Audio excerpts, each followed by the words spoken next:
తాకట్లో ఉన్న మీ బంగారాన్ని విడిపించి ఆ రోజు ఆన్లైన్ రేటుకి కొంటాం. Sharma gold company. నమస్కారం, వెల్కమ్ టు సుమన్ టీవీ. నేను గీతాంజలి. ఏప్రిల్ 30వ తారీఖు అక్షయ తృతీయ. వైశాఖ మాసంలో వచ్చేటువంటి ఈ పర్వదినం చాలా అత్యద్భుతమైనది, విశేషమైనదని చెప్తారండి. అయితే అక్షయ తృతీయ అనగానే మనందరికీ ముందుగా గుర్తొచ్చేది బంగారం కొనాలి ఆ రోజు ఎంతో కొంత అని. కనీసం ముందుగా మనం తీసుకున్న ఆ రోజు ఆర్డర్ తీసుకుంటారు చాలా మంది వెళ్ళి షాప్ దగ్గరికి వెళ్ళి. అసలు శాస్త్రంలో నిజంగా బంగారం కొనమని చెప్పబడి ఉందా? మరి ఎందుకు మనం ఈ విధంగా చేస్తున్నాం? అసలు ఆ రోజున ఎవరి ఆరాధన చేయాలి? అక్షయ తృతీయ అంటే మన ఇంట్లో క్షయం కాకుండా ఎప్పుడు సమృద్ధిగా ఉండేటువంటి పాత్రల్లాగా, అక్షయ పాత్రల్లాగా మనం ఏమైనా తయారు చేసుకోవచ్చా? అలాగా అసలు అది సాధ్యమవుతుందా? ఎవరి ఆరాధన చేస్తే మనకి మంచి ఫలితాలు దక్కుతాయి? ఎటువంటి పరిహారాలు ఆ రోజు చేసుకోవాలి? అసలు మొత్తంగా అక్షయ తృతీయ విశిష్టత ఏంటి తెలుసుకుందాం. వివరించేందుకు ప్రస్తుతం మనతో పాటు ఉన్నారు ప్రముఖ జ్యోతిషులు బ్రహ్మశ్రీ నందిబట్ల శ్రీహరి శర్మ గురువు గారు. వారితో మాట్లాడదాం. గురుగారు నమస్కారం అండి. వాగర్థావివ సంపృక్తౌ వాగర్థ ప్రతిపత్తయే జగతః పితరౌ వందే పార్వతీ పరమేశ్వరౌ. సదాశివసమారంభాం శంకరాచార్య మధ్యమాం అస్మదాచార్య పర్యంతం వందే గురు పరంపరాం. ఆదిత్యాయ చ సోమాయ మంగళాయ బుధాయ చ గురుశుక్ర శనిభ్యశ్చ రాహవే కేతవే నమః. శృంగేరి జగద్గురు పీఠాధిపతులకి, కంచి పీఠాధిపతులకి నమస్కారములు తెలియజేసుకుంటూ కార్యక్రమాన్ని ప్రారంభిద్దాం. గురుగారు, అక్షయ తృతీయ ఎప్పుడెప్పుడు అని ఎదురు చూస్తుంటారు చాలా మంది. ముందుగా అసలు సందేహం ఏంటంటేనండి, బంగారం కొనటం అసలు ఎక్కడ ఏ గోల్డ్ షాపులు చూసినా, ఎక్కడ మహిళల దగ్గర ఏమైనా డిస్కషన్ వచ్చినా అక్షయ తృతీయ ఉంది కదా, ఎంతో కొంత ఒక గ్రామ్ అయినా తీసుకుందామండి అని అడుగుతూ ఉంటారు. ఇంట్లో కూడా పిల్లల పేరు మీద ఎలా ఒకలా అయినా సరే. కొంతమంది అయితే పెళ్ళిళ్ళు రాబోతున్నాయంటే ఆ రోజునే తీసుకుందాము అని ఆర్డర్ చేసుకుందాం అనుకుంటారు. ముందు ఆర్డర్ చేసుకున్నా ఆ రోజున డెలివరీ తీసుకునే విధంగా వెళ్తూ ఉంటారు. అంటే ఇది అందరి మైండ్లో అలా ఫిక్స్ అయిపోయి ఉందండి. అసలు శాస్త్రంలో నిజంగా ఆ రోజు బంగారం కొనాలని చెప్పబడి ఉందా? మీరు ఈ అక్షయ తృతీయ గురించి అన్నారు, ఇంకొకటి కూడా ఉంది, ధనత్రయోదశి, ధన్తేరస్ అని. ఆ రోజు కూడా బంగారం కొనుక్కుంటారు. అసలు ఏంటంటే ఈ పర్వదినాల్లో దేవతా ఆరాధన చేయమని చెప్పినటువంటిది. వ్యాపారస్తులు వాళ్ళ వ్యాపారం పెంచుకోవడం కోసం బంగారం కొనుక్కోండి, మీ ఇంట్లో గ్రాము బంగారం కొంటే కిలో బంగారం మీరు వచ్చే సంవత్సరం కల్లా మీరు కళ్ళ చూస్తారు అని చెప్పి ఆశ పెట్టి, ఆశ మనిషిని అట్లా కొనుగోలు చేస్తుంది. అసలు బంగారం గురించి తెలిస్తే అసలు ఎవ్వరు కూడా బంగారం జోలికి వెళ్ళరేమో అనిపిస్తుంది. ఎందుకనంటే కొన్ని వందల టన్నుల మట్టిని శోధిస్తే తప్ప ఒక్క గ్రాము బంగారం తయారు కాదమ్మా. కలిపురుషుడు ఎక్కడ ఉంటాడో తెలుసా? జూదమాడే చోట, అబద్ధమాడే చోట, అశుచిగా ఉన్నటువంటి గృహాలలో, మద్యపానశాలలు, ఇప్పుడు రెస్టారెంట్స్ అని అంటున్నారు కదా, బార్లు, రెస్టారెంట్లు, అటువంటి ప్రదేశాల్లో, మరియు ముఖ్యంగా వ్యభిచార గృహాల్లో, గ్యాంబ్లింగ్ జరిగేటువంటి గృహాలలో నిత్యము స్త్రీమూర్తి భర్తని, అత్తామామని దూషించే ఆ స్త్రీమూర్తి ఇంట్లో ఉన్నటువంటి ఇంట్లో అన్నిటికంటే ముఖ్యంగా బంగారంలో కలిపురుషుడు ఉంటాడు. అందుకని శాస్త్రంలో ఏం చెప్పబడిందంటే, బంగారం దొరికింది అని అంటే సంతోషపడకుండా బంగారాన్ని ఎక్కడో చోట సద్వినియోగం చేయమన్నారు. అందుకే మీకు గమనించుకుంటే వేమన సైతము, ఆదిశంకరాచార్యుల సైతము కూడా బంగారాన్ని తయారు చేసే విద్యని సంపాదించారు. కానీ ఆ విద్యని సంపాదించుకున్న వాళ్ళు లోకోపకార్థం ఉపయోగించుకోండి తప్ప మీ స్వార్థానికి బంగారాన్ని వాడుకోకండి అని చెప్పి, బంగారం కొనడము అనంటే కలిపురుషుణ్ణి మన ఇంట్లో మనం పెట్టుకున్నట్టే లెక్క. కాబట్టి పండుగ రోజున మన అక్షయ తృతీయ అంటే ఏంటి? అక్షయం అంటే ఏంటి? క్షయము కానిదంటే నశించనిది అని అర్థం. కాబట్టి బంగారాన్ని తెచ్చుకుంటే ఒక కలిపురుషుడు అంటే 100 కలిపురుషులతో సమానంగా బంగారాన్ని పెట్టుకున్నట్టు. కానీ అసలు ఆ రోజు ఏం చేయాలండి అక్షయ తృతీయ రోజు? అక్షయ తృతీయ రోజున ముఖ్యంగా అక్షయ తృతీయ రోజు విశిష్టత ఏంటంటే పరశురామ జయంతిగా చెప్పబడింది. గంగాదేవి భూమికి అవతరించిన రోజుగా చెప్పబడింది. సూర్య భగవానుడు పాండవుల యొక్క ఆరాధనకి మెచ్చి అక్షయ పాత్రను ప్రసాదించినటువంటి రోజు. వ్యాస భగవానుల వారు భారతాన్ని రచించేటప్పుడు ఈ అక్షయ తృతీయ రోజునే ప్రారంభించాడు. అన్నిటికంటే ముఖ్యంగా కుచేలుని కలుసుకున్నటువంటి రోజు అక్షయ తృతీయ. అలాగే ఈ అక్షయ తృతీయ రోజున ఈశ్వరుణ్ణి ప్రార్థించి, ఈశ్వరుని మెప్పించి, లక్ష్మితో సమానముగా అధిపతిగా, ధనాధిపతిగా కుబేరుడు అయినటువంటి రోజున. కాబట్టి ఇటువంటి మహత్తరమైనటువంటి రోజున దేవతానుగ్రహాన్ని పొందేటువంటి పూజాది కార్యక్రమాలు, కొన్ని వస్తువులు ఇంటి కొని తెచ్చుకోవడం, కొన్ని వస్తువులు తీసుకురాకుండా ఉండడం లాంటివి చేసుకున్నట్లయితే ఖచ్చితముగా వాళ్ళ కుటుంబంలో సిరి సంపదలు అక్షయమవుతాయి అని చెప్పబడి ఉంది. కాబట్టి ఇవి చెయ్యాలి, దేవతా పూజలు చేయాలి. ఈసారి మనకు అద్భుతంగా అంటే ఈ అక్షయ తృతీయ సాధారణంగా కృత్తిక రోహిణి నక్షత్రంలో ఉన్నప్పుడు కలిసి వస్తే అద్భుతమైన రోజు. కొన్ని గ్రహగతుల ప్రభావం వల్ల మృగశిర నక్షత్రం ఆరుద్ర నక్షత్రం ఉన్నప్పుడు కూడా వస్తూ ఉంటుంటాయి ఈ అక్షయ తృతీయ. కానీ ఈసారి మనకు రోహిణి నక్షత్రంతో కలిసి వచ్చింది, అద్భుతమైనటువంటి రోజు తృతీయ, అక్షయ తృతీయ రోహిణి నక్షత్రము. ఈ రోజున దేవతారాధన చెయ్యాలమ్మా. ముఖ్యంగా సమయం ఏమైనా ఉందా అండి వీటికి? ఈ సమయంలో సమయం చాలా మందికి ఎదురు చూసేటువంటిదేనమ్మా.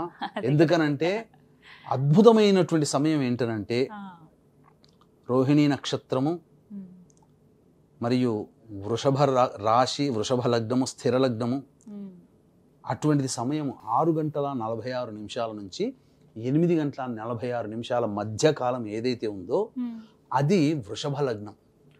ఆ వృషభ లగ్నంలోనే చంద్రుడు గురువు ఉన్నాడు. ధనకారకుడు గురువు, చంద్రుడు మనఃకారకుడు. గురుచంద్రులు కలిసి వస్తుంటే గజకేసరి యోగం అంటారు. ఆ చంద్రుడు ఉచ్చస్థితి, పైగా చంద్రుడి నక్షత్రమైనటువంటి రోహిణి నక్షత్రంలో ఉన్నాడు. కాబట్టి అద్భుతమైనటువంటి రోజు. ఇటువంటి అద్భుతమైనటువంటి రోజు 6:46 నుంచి 8:46 మధ్య కాలంలో ఇష్టదేవత ఆరాధన, ముఖ్యంగా లక్ష్మీదేవత ఆరాధన చేసుకోవాలి. అయితే ఈ మధ్య సమయంలో 6:46 నుంచి 8:46 మధ్య కాలంలో చూసుకుంటే 6:54 నుంచి 7:54 మధ్య కాలం చంద్రహోరం ఉంటుంది. ఇది చాలా కీ పాయింట్. వీక్షించేటువంటి ప్రేక్షకులు కూడా గుర్తుపెట్టుకోవాలి. అక్షయ తృతీయ ఏప్రిల్ 30వ తారీఖు రోజున 6:54 నుంచి 7:54 మధ్య కాలము చంద్రహోర ఉంటుంది. వృషభ లగ్నము, చంద్రుడు కూడా అక్కడే ఉన్నాడు, గురువు కూడా అక్కడే ఉన్నాడు. తరువాత 7:54 తర్వాత శనిహోర వస్తుంది. కాబట్టి ఈ సమయంలోనే 6:54 నుంచి 7:54 మధ్య కాలంలో జనరల్ స్టోర్లో గళ్ళ ఉప్పు, పసుపు, అంటే సముద్ర మథనముతో అమ్మవారి సంబంధించినటువంటి వస్తువులు కొన్ని వచ్చాయి. కాబట్టి గళ్ళ ఉప్పు, పసుపు, బెల్లము ఇవన్నీ కొనుగోలు తెచ్చి ఇంట్లో పెట్టుకోవాలి. ఆ సమయంలోనే సూర్యోదయం అయిన తర్వాత చక్కగా కాలకృత్యాలు అన్నీ తీర్చుకుంటారు కదా, సూర్యోదయం అవ్వగానే లక్ష్మీ సంబంధమైనటువంటి వస్తువుల్ని దగ్గర పెట్టుకోవాలి. ఏంటి లక్ష్మీ సంబంధమైనటువంటి వస్తువులు? గోమతి చక్రాలు, లక్ష్మీ గవ్వలు, బెల్లము, పసుపు, గళ్ళ ఉప్పు, అలాగే కామధేనువు, ఆవు దూడ పాలు తాగుతున్నటువంటి కామధేను విగ్రహం కానీ లేదా కామధేను చిత్రపటం కానీ పెట్టుకొని, ఎందుకంటే సకల 33 కోట్ల దేవతలు ఆ కామధేనులోనే ఉన్నాయమ్మా. చాలా మంది చిన్న వెండివి చేసుకుంటారు, అవి చేసుకోవాలి, పెట్టుకుంటే మంచిది. వెండిది ఇంట్లో ఉన్నటువంటి లక్ష్మీ విగ్రహమో లక్ష్మీ రూపో తెచ్చుకుంటే మంచిది. చాలా మందికి కోరిక ఉంటుంది, అక్షయ తృతీయ రోజున బంగారం కొనలేకపోయామే అని చెప్పి. కాబట్టి ముందు రోజున వెండిది అమ్మవారి లక్ష్మీ రూపన్న తెచ్చుకొని 6:54 నుంచి 7:54 మధ్య కాలంలో ఈ చెప్పబడినటువంటి వస్తువులన్నీ దగ్గర పెట్టుకొని, అలాగే ధాన్యములు, మన ఇంట్లో సిరి సంపదలకి లోటు లేకుండా ఉండాలి కాబట్టి చక్కగా చిన్న చిన్న మట్టి దొరుకుతాయి, వాటన్నిటిలో బియ్యము, నవగ్రహ ధాన్యాలు అన్నీ పెట్టుకొని, అవన్నీ పెట్టుకొని ఆ పూజా మందిరంలో పెట్టుకొని ఒక ప్లేట్లో పెట్టుకొని, అప్పుడు మధ్యలో ఆ ఉన్నటువంటి గోవుకి కానీ లేదా లక్ష్మీ రూపికి కానీ చక్కగా అభిషేకం చేసుకోవాలి. ఇక తరువాత అక్షయ పాత్ర గురించి చెప్పాను కదా, ఎందుకనంటే అదే అడగబోతున్నాను. అక్షయ పాత్ర అంటే అందరికీ సంతోషం. ఇప్పుడు బంగారం ఎలా అయితే కేజీ అవుతుంది కదా అనే ఉద్దేశంతో కొనుక్కుంటాము, ఏదన్నా ఒకటి క్షయం కాలేదు ఇంట్లో ఒకటి సమృద్ధిగా ఉంటే బాగుంటుంది అనేది చాలా మంది కోరిక. అందరూ సంతోషంగా ఉండాలనే కోరుకుంటారు కదా ఎవరైనా కూడా. మరి అలాంటి వారికి ఏ అవకాశాలు ఉన్నాయండి? అంటే ముందు రోజున మనం కొన్ని వస్తువులు ఈ అనేటువంటివి తీసుకోవాలని చెప్పి ఇవి తీసుకున్నారు కదా, అప్పుడు ఈ అక్షయ పాత్ర సూర్య భగవానికి మెప్పించి అక్షయ పాత్ర ఎట్లయితే పాండవులు పొందారో, దానివల్ల అరణ్యంలో ఉన్నప్పటికీ కూడా వాళ్ళకి తిండి తిప్పలకి లోటు లేకుండా జీవితాన్ని గడిపారు పాండవులు. ఎంతమంది వచ్చినా వాళ్ళకి అతిథి సత్కారాలు చేశారు. ఏ ఇల్లాలికైనా ఏ పురుషుడికైనా ఏంటి కోరిక? నా ఇంటికి వచ్చిన వాళ్ళు కడుపు నిండా తిని వెళ్ళాలి, 10 మందికి నేను అన్నదానం చేసే శక్తిని నాకు ప్రసాదించాలని ప్రతి దంపతులు కోరుకుంటారు. ప్రతి వాళ్ళు మన ఇంట్లో భోంచేస్తే చాలు కదా మన ఇంటికి వచ్చిన వాళ్ళని ప్రతి ఆడపిల్ల కోరుకుంటుంది. కాబట్టి అటువంటిది అక్షయ పాత్ర మనం సంపాదించుకోలేకపోయినా అక్షయ తృతీయ రోజున ఒక పాత్రని గనక సిద్ధం చేసుకుంటే ఆ రోజు దరిమల వాళ్ళకి ఆ పాండవులు పొందిన అదృష్టం వాళ్ళు పొందుతారమ్మా. కాబట్టి ఏంటి ముందు రోజే ఇత్తడితో ఉన్నటువంటిది ఒక ఇత్తడిది గిన్నె కొనుక్కోవాలి. గిన్నె కొనుక్కొని చక్కగా శుభ్రం చేసుకొని ఆ 6:54 నుంచి 7:54 కాలంలో మధ్యకాలంలో పూజ చేస్తారు కదా, చక్కగా బెల్లం పాయసం ఆ గిన్నెలో వండి, పెద్ద గిన్నె తీసుకోవాలి, వండి చక్కగా నైవేద్యం పెట్టాలి స్వామి. ఆ సమయంలో చేయాలి. చేసి పూజ చేసి ఆ పూజ తదనంతరం ఆ గిన్నెలో ఒకవైపు పూజ చేస్తుండగానే ఆ 6:54 నుంచి 7:54 మధ్యకాలంలో ఇంట్లో ఉన్న వాళ్ళు ఎవరైనా బెల్లం పాయసానికి తయారు చేసేయచ్చు. పూజ చేసుకోవడం చక్కగా లక్ష్మీ అష్టోత్తరం కానీ, లేకపోతే లక్ష్మీ సహస్రనామం కానీ, లక్ష్మీ సూక్తం కానీ, లేదా అమ్మవారి లలిత సహస్రనామం కానీ, లలిత త్రిశక్తితో కానీ చక్కగా అభిషేకము జరిపించి అర్చన చేసి ఆ పాయసాన్నం ఆ సమయంలోనే గనక పెట్టుకుంటే, ఎందుకనంటే చంద్రహోర, రోహిణి నక్షత్రం, వృషభ లగ్నము ఉన్నటువంటి సమయము 6:54 నుంచి 7:54. తర్వాత మళ్ళీ శనిహోర వస్తుంది, అది ప్రాశస్త్యము కాదు. కానీ వృషభ లగ్నం 6:46 నుంచి 8:46 వరకు ఉంది. ఈ మధ్య కాలంలో ఉన్నటువంటి సమయం చాలా అద్భుతం. 6:54 నుంచి 7:54 అద్భుతమైనటువంటి సమయం. ఆ సమయంలో చేయండి. తర్వాత నైవేద్యం పెడతారు కదా, ఆ రోజున ఆ పాత్రలో వండినటువంటి అన్నాన్ని ఎవరికైనా అతిథులకి అభ్యాగతులకి ఎట్లాగో బెల్లం పాయసం చేసి నైవేద్యం పెడతారు, అయిపోతుంది, దాన్ని పక్కకు పెట్టేయండి. తదనంతరం అన్నాన్ని తయారు చేసి ఆ పాత్రలో అతిథులకి అభ్యాగతులకి ఎవరికైనా అన్నదానంగా వాళ్ళకి చేయండి. ఆ విధంగా చేయడం వల్ల అది అక్షయ పాత్ర. దానివల్ల ఆ కుటుంబంలో సిరి సంపదలకి లోటు లేకుండా నిత్యము 10 మందికి పెట్టగలిగే శక్తి అంటే మాటలు కాదు కదమ్మా. ఆ రోజున చెయ్యాలి. కొన్ని వస్తువులు కొనుక్కోవాలి. ముఖ్యంగా సాయంత్రం కాలం పూటన ఒకటి దివ్య దర్శనం ఒకటి ఉంది, అది చేసుకోవాలమ్మా సాయంత్రం అండి. ఇంకా మీరు ప్రత్యేకంగా ఏమైనా పూజా కార్యక్రమాలు ఏమైనా చేస్తున్నారు గురుగారు అక్షయ తృతీయకి? అక్షయ తృతీయ రోజున అద్భుతమైనటువంటి రోజు, క్షయం కానటువంటిది.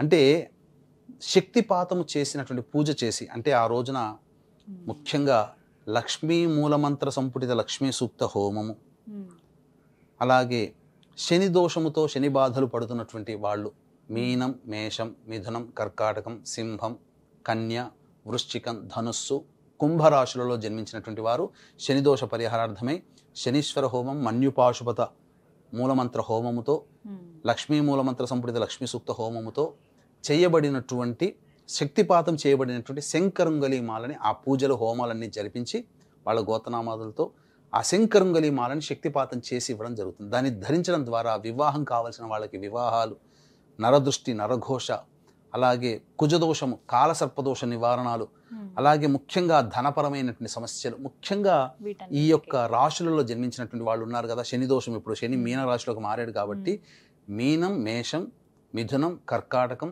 సింహం, కన్య, వృశ్చికం, ధనుస్సు, కుంభరాశుల్లో జన్మించిన వారికి ఇది ధరించడం ద్వారా చాలా మటుకు శని దోషాలు తిరిగిపోతాయి. చాలా మంది కరుంగలి అనుకుంటున్నారు, శంగాలి కరుంగలి కలిపినటువంటిది శంకరుంగలి మాల అనేటువంటిది శక్తిపాతం చేసి ఇవ్వడం జరుగుతుంది. అవకాశం ఉన్న వాళ్ళు ఈ 29వ తారీఖు రాత్రి 9 గంటల లోపల మీ గోతనామాదులు నమోదు చేసుకోవచ్చు.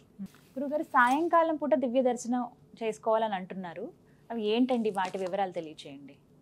ఆ రోజున ఒక అదృష్టం ప్రతి వాళ్ళకి కలుగుతుందమ్మా.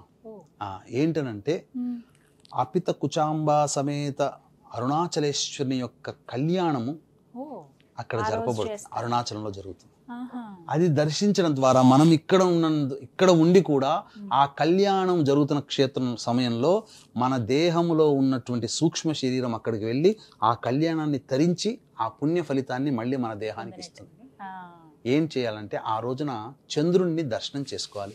చంద్రుడు ఈశ్వరుడి సిగలో, అమ్మవారి కిరీటంలో, అమ్మవారి సిగలో ఏ విధమైనటువంటి రూపం ఉంటుందో చాంద్ అని అంటారు కదా, అటువంటి రూపం తృతీయ రోజు అలాగే నెలవంక వస్తుంది కదండి. ఆ రూపం అప్పుడు కనబడుతుంది. ఒక్కసారి ఆ చంద్రుని చూస్తే ఎంత ఆనందం కలుగుతుందంటే నిజంగా చాలా ఆ బాగుంటుంది. ఆనందం చాలా బాగుంటుంది. అవునండి, అవును. ఆ చంద్రుని నమస్కారం చేసుకొని అరుణాచలేశ్వరాయ నమః, అరుణాచలేశ్వరాయ నమః, అరుణాచలేశ్వరాయ నమః 3 సార్లు అనుకుంటే చాలు, మన సూక్ష్మ శరీరం అక్కడికి వెళ్ళిపోతుంది. ఆత్మ ప్రయాణం చేసి ఆ స్వామి కళ్యాణాన్ని తనివి తీరా దర్శించుకొని మళ్ళీ మన శరీరంలో ప్రవేశిస్తుంది. తద్వారా మన కంటితో మనం చూడకపోయినా మన దేహంలో ఉన్న, మన దేహాన్ని ఆశ్రయించినటువంటి ఆత్మ ఆ ఫలితాన్ని పొందుతుంది. కాబట్టి దివ్యానుగ్రహ ప్రభావం కలుగుతుందని చెప్పవచ్చు. అలాగే గురుగారు, అక్షయ తృతీయ రోజు ఖచ్చితంగా ఈ వస్తువులు కొనాలి, ఇవి కొనకూడదు అంటూ ఏమైనా నియమాలు ఉన్నాయా అండి? ముఖ్యంగా ఇనుప వస్తువులు కొనకూడదు. ఆ రోజు చాలా మంది బ్లేడ్లు, కత్తెరలు, గుండు సూదిలు, గుండు పిన్నులు ఇట్లాంటివి పర్చేస్ చేస్తుంటారు. స్టీల్ సామాన్లు, అల్యూమినియం సామాన్లు అస్సలు కొనకూడదు. వస్త్రాలలో నలుపు వస్త్రములు అస్సలు తీసుకోకూడదు. ఇది గమనించాల్సినటువంటిది. ఇక ఖచ్చితంగా తీసుకోవలసినటువంటి వస్తువుల్లో లక్ష్మీ గవ్వలు, బెల్లము, గళ్ళ ఉప్పు, పసుపు, అలాగే ఈ సంబంధించిన గోమతి చక్రాలు, నక్షత్ర గవ్వలు, ఇలాంటివి అన్నీ కూడా శుభప్రదమైనటువంటివి, మంగళప్రదమైనటువంటివి వస్తువులని మనం తీసుకోవాలి. ఇక అన్నిటికంటే ముఖ్యంగా ఆ రోజున తెలిసి తెలియక చాలామంది ధూమపానము, మద్యపానము, దాంపత్యము చేస్తారు. అవి చేయకూడదు. ముఖ్యంగా కటింగ్, షేవింగ్ అస్సలు చేయకూడదు. ఇది ఈ నియమాలు కనుక పాటిస్తే తప్పకుండా ఇంట్లో ఆ చేసినటువంటి పుణ్య ఫలితం ఖచ్చితంగా దక్కుతుంది. ఇంకా మీ వంతుగా వీక్షించేటువంటి ప్రేక్షకులుగా ఆ రోజున చేసుకోగలిగేటువంటి పూజాది కార్యక్రమాలు ఏ సమయంలో చేయమని చెప్పారో మళ్ళీ చెప్తున్నాను. సమయం 6:46 నుంచి 8:46 వరకు వృషభ లగ్నం ఉంటుంది. లగ్నంలోనే చంద్రుడు, గురువు ఉన్నాడు, స్థిర లగ్నము, పైగా ఆ రోజు రోహిణి నక్షత్రము మరియు చంద్రహోడ కూడా, ఇవి కూడా కలిసి ఉండాలంటే 6:54 నుంచి 7:54 మధ్య సమయం చాలా ప్రత్యేకం, చాలా ప్రాశస్త్యమైనటువంటిది, మహత్తరమైనది, బలవంతమైనటువంటి ముహూర్తం. ఆ సమయంలో పూజ చెప్పిన విధంగా మన మొదట్లో చెప్పాం, ఆ విధంగా చేసుకోవడం. ఇంకా అవకాశం ఉంటే ఆ రోజున ఇంకా మంత్రయుక్తంగా కావాలి అంటే ఈ మీన, మేష, మిథున, కర్కాటక, సింహ, కన్య, వృశ్చిక, ధనస్సు, కుంభరాశిలో జన్మించిన వారికి శనిదోష పరిహారార్థమై మరియు వ్యాపారాభివృద్ధి, వివాహము, దాంపత్యము, అనారోగ్య సమస్యల నివారణార్థమై ఈ శక్తిపాతము చేయబడినటువంటి శంకరుంగలీమాల అనేటువంటిది మీకు అందివ్వడం జరుగుతుంది. అవకాశం ఉన్న వాళ్ళు 29వ తారీఖు రాత్రి 9 గంటల లోపల మీ గోత్రనామాదులు నమోదు చేసుకోవచ్చు. చాలా విశేషవంతమైన రోజు అంటున్నారు. ధన్యవాదాలు గురుగారు, చక్కగా వివరించారండి. నమస్కారం. సర్వం శ్రీ ఉమామహేశ్వర పరబ్రహ్మార్పణమస్తు.